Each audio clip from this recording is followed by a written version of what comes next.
Right, let's do it. Say hi. Hi. Kim's got her GoPro on today, looking cool, babe. Okay, welcome. This is part 2 of the motorcycle review on our Kawasaki Versys 1000. Now, just for you, I've actually put the panniers on today just to give the overall feel of the bike, what it's capable of. Looks pretty freaking cool with them panniers on, I must admit. Okay, let's do it. We're gonna basically, right in front of you there, we've got Lake Hawea. Sorry, I'm such a spastic. Right in front of you there, we have Lake Wanaka. Thank you. All right, get on the bike.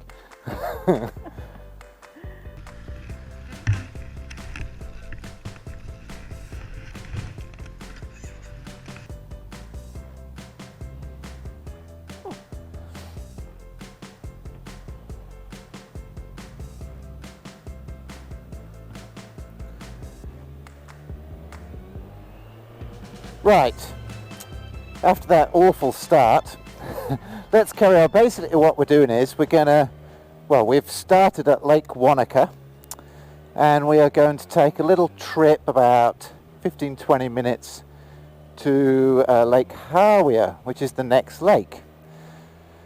And we want to do a bit more of a full review on the bike and Yeah, as a touring bike. well, as a touring bike, as a sports bike, as an overall bike, but most importantly is do something different that a lot of the other reviews do. So a lot of the other reviews of this bike, you know, they read through the specifications and they talk about the dashboard and how it's got a digital speedo and blah blah blah.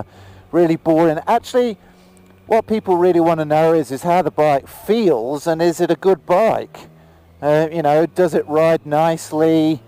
Is it got enough balls to be fun, and you know, etc., etc. But for us, it's more about the feel of the bike. You know, is it enjoyable to ride? And I thought, sort of a bit of a premise, bit of a background for this would be to first of all say what my background is, because anybody can give their opinion, and this is, by the way, just my opinion. So don't get too upset if I don't agree with you.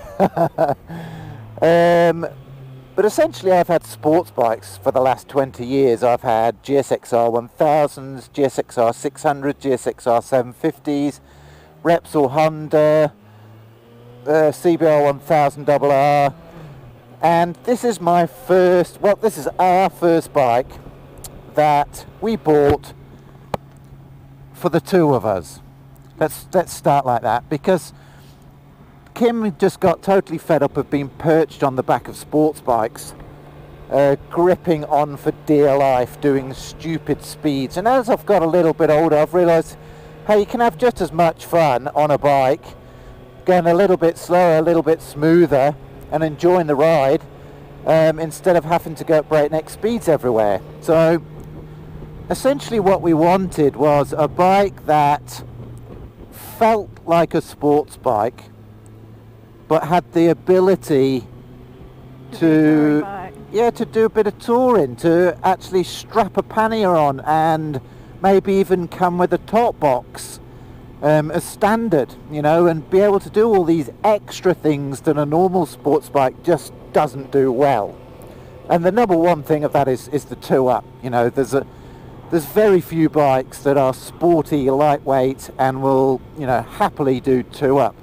And this, for us, ticks that number one box. Oh, by the way, there is quite a bit of grit and a bit of ice on the road, so I'm going to have to take it very steady. I've also got a brand new front tyre on, which is not probably the best ride out for it. So, hey, if you're still watching, that is the sort of background for us looking at the Kawasaki Versys 1000. So the boxes that the bike had to tick were sporty. Kawasaki Versys ticks that. It's very sporty, it's freaking quick. It's not crazy quick, but it's quick enough to be a lot of fun. And it's quick enough to scare you if you don't keep your riding under control, let's put it like that. So got 118 brake horsepower, which on paper doesn't sound particularly a huge amount, but it is a very, very grunty engine. It's 1000cc and therefore it's got lots of torque, so it's got heaps of pulling power. So even with Kim on the back, fully laden with panniers and top box, etc., the bike goes. I mean, it's quick, it's a lot of fun. And we've done ride-outs with people with much faster bikes, like Ducati Multistradas and stuff. They're two up, and they're like 160 brake horsepower, but we keep up with them, no problem at all, no drama. So power-wise, it's great. So that was the number one box tick. That it's a sporty bike, it's lightweight compared to sports, other touring bikes.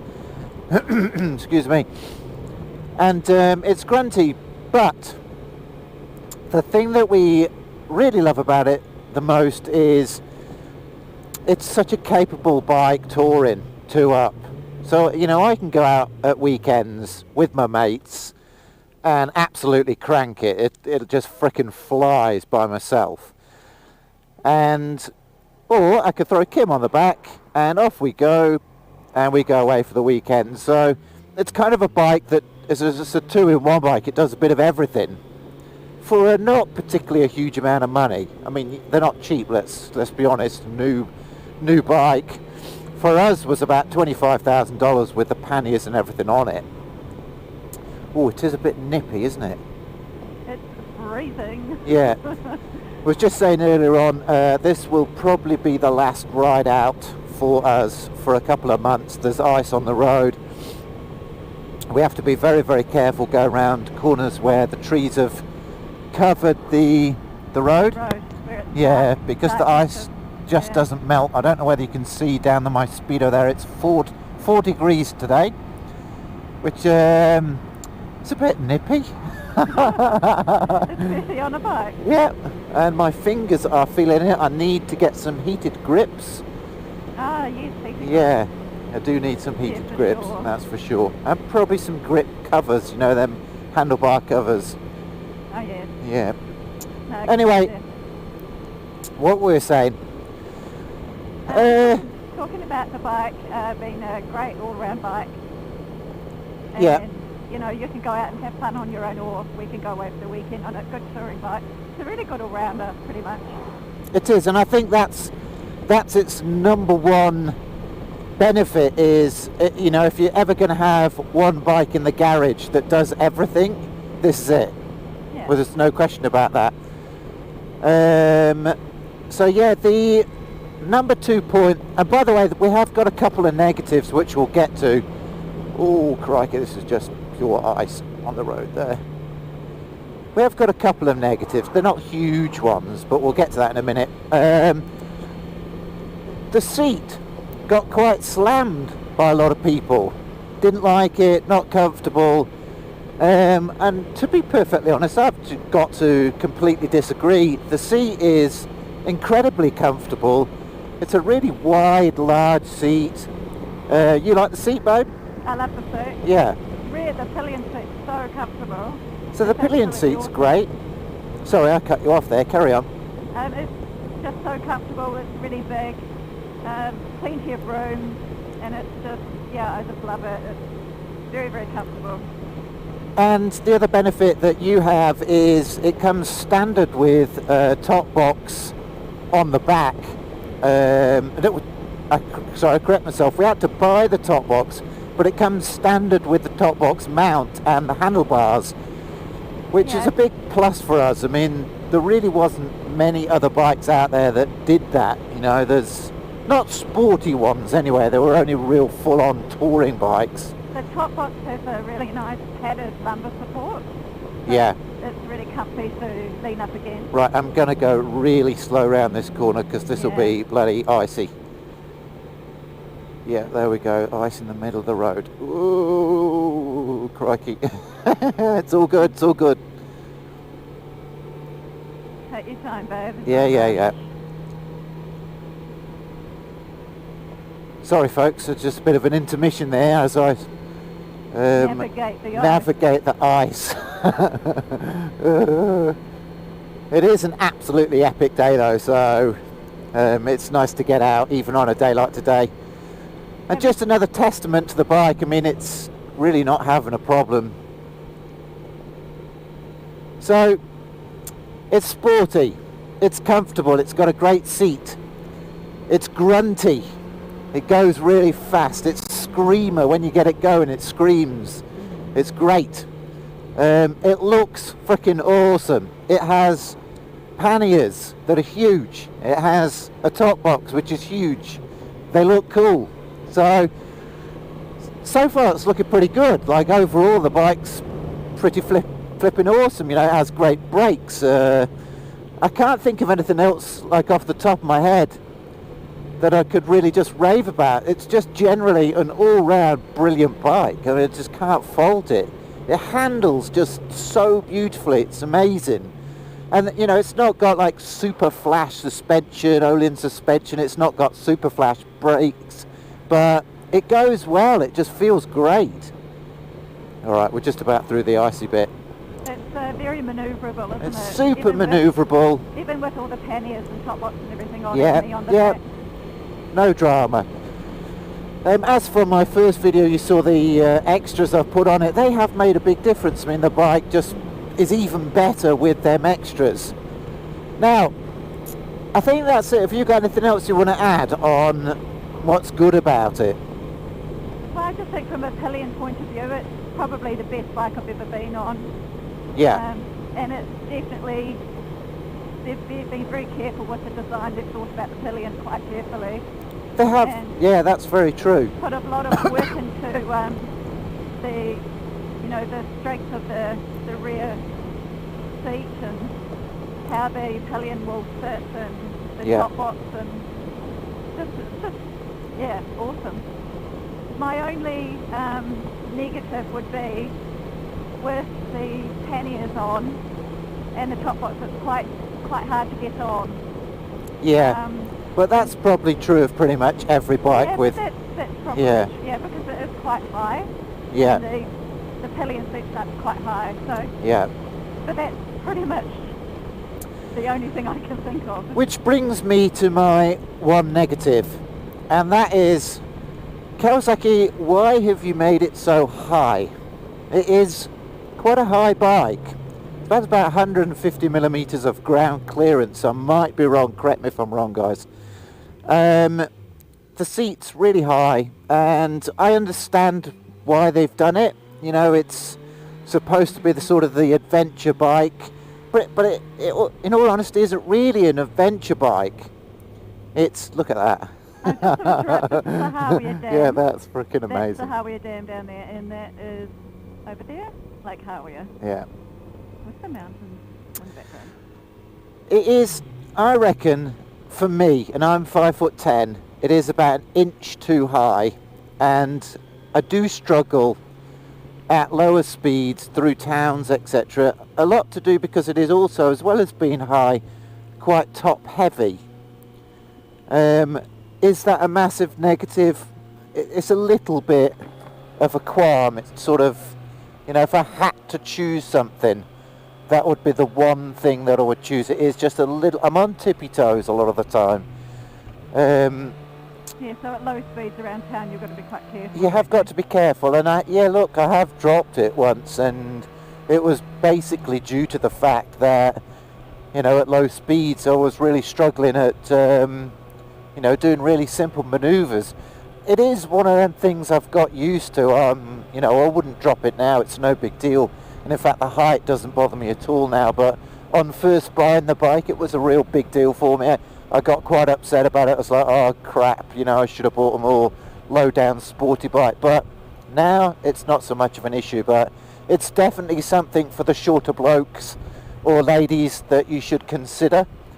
It is quite a high bike, which kind of segues into the final thing. Oh shit, that's just pure ice. Ooh. I absolutely love the riding position. I thought I would hate it.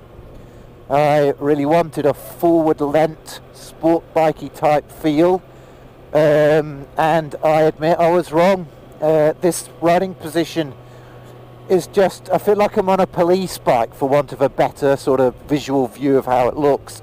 You sat pretty much bolt upright, and it just frickin' works. Like, my hands just fall beautifully on the handlebars. It just feels so comfortable. So, you know, cranking it on at fast speeds, just sat up like this, it's no big deal. Everything feels great. Cornering feels great like this. And, you know, would I go back to a sports bike? The simple answer is I don't think I could.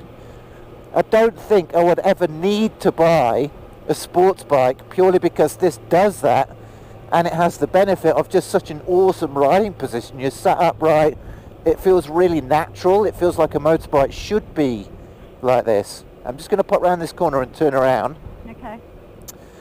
And yeah, that's pretty much our review. And admittedly, we haven't really got into a lot of the specs and stuff, because that's what everybody else does on the reviews. I really wanted to give our opinion as a couple on how we feel about the bike, because it is a lot to do with feeling, and, you know, are you going to enjoy this bike?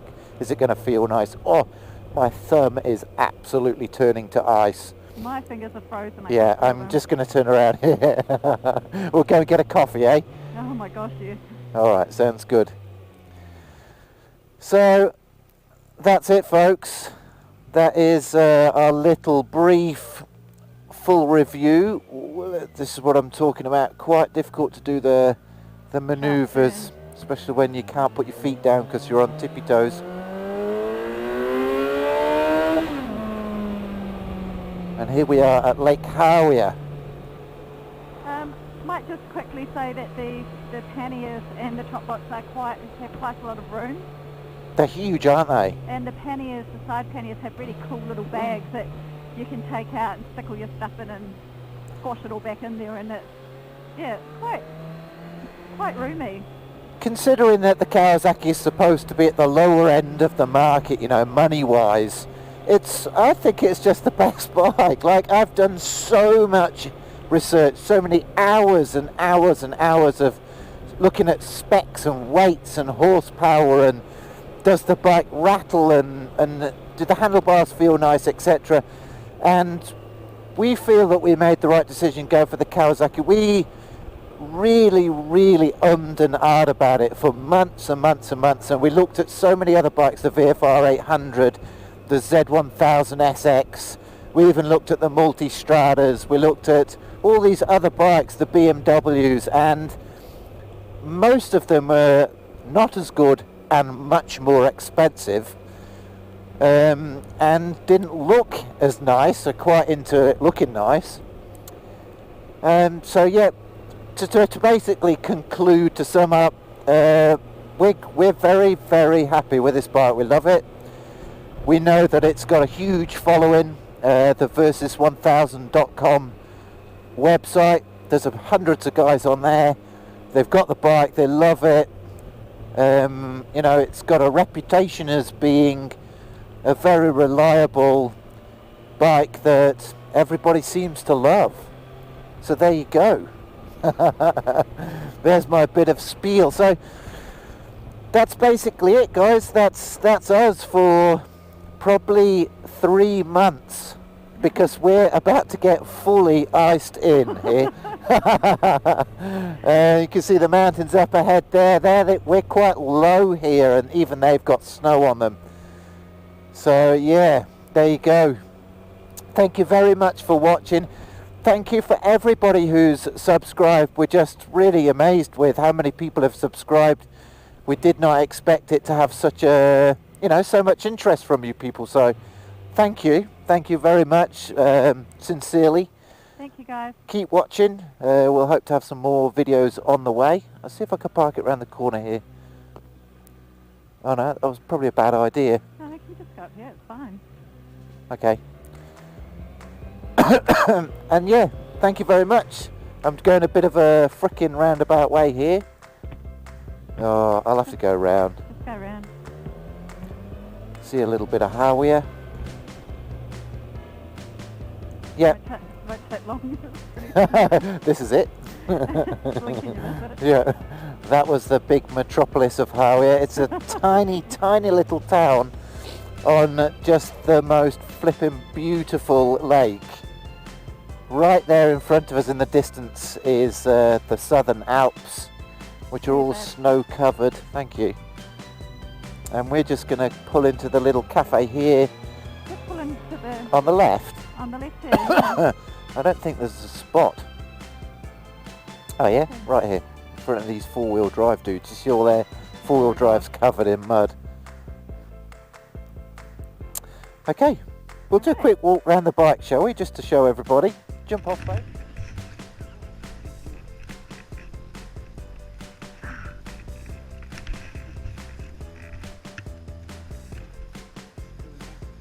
There it is. Freaking awesome.